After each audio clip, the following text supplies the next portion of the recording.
We're here to cut through the noise and get you informed fast. Today, we're really getting into some major, pretty recent shifts in U.S. visa interview waiver policies.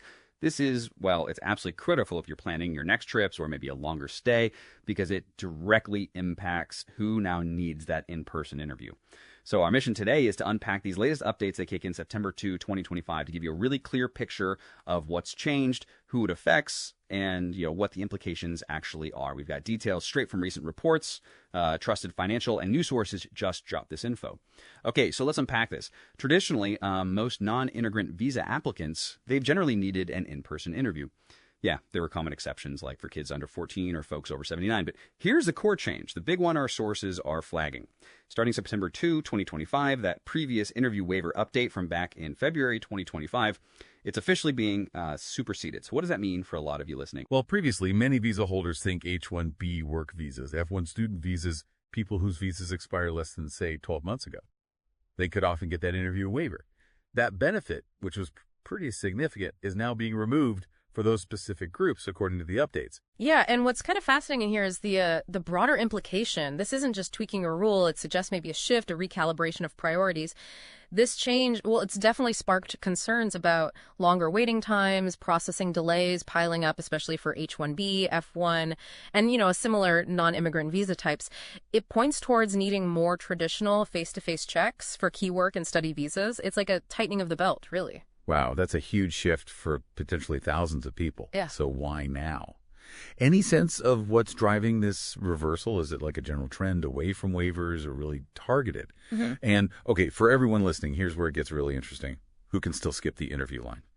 The Department of State update does list specific categories that generally still qualify. Mm-hmm. We're talking applicants for diplomatic or official type visas, right? Mm-hmm. And also categories like A1, A2, C3, mostly government officials, international org folks, plus G-series visas, NATO people, even Taiwan's Tekro E1. So basically, if you're involved in government or international affairs, you're often still okay for a waiver.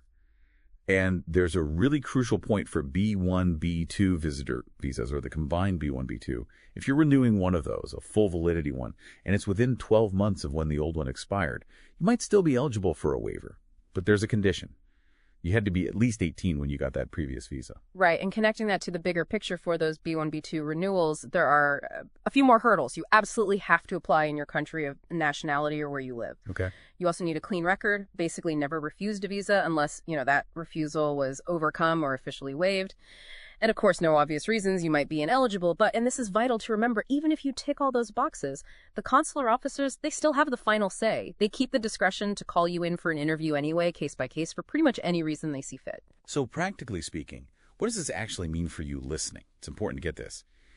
Qualifying for a waiver affects how quickly you can submit your documents. Right? Not necessarily the total time it takes for them to make a decision or mail things back. Exactly. It gets your application in the queue differently, but the adjudication time itself might still vary. And what about getting things speeded up?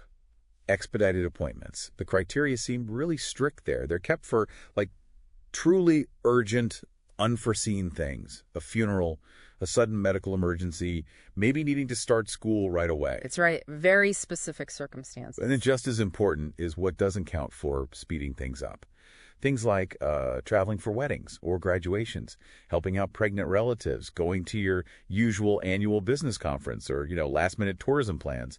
So no dashing off for that unexpected vacation, even if it sounds amazing. Definitely not. And the process for even asking for an expedition involves steps, doesn't it? Yes. You have to first complete the DS-160 form, pay all the visa fees, and actually schedule the next available regular appointment slot. Right. Only after you've done all that can you then submit the request to get an earlier expedited date. They're really drawing a firm line on what urgent means, aren't they? They certainly are. And, this really raises an important point for everyone applying.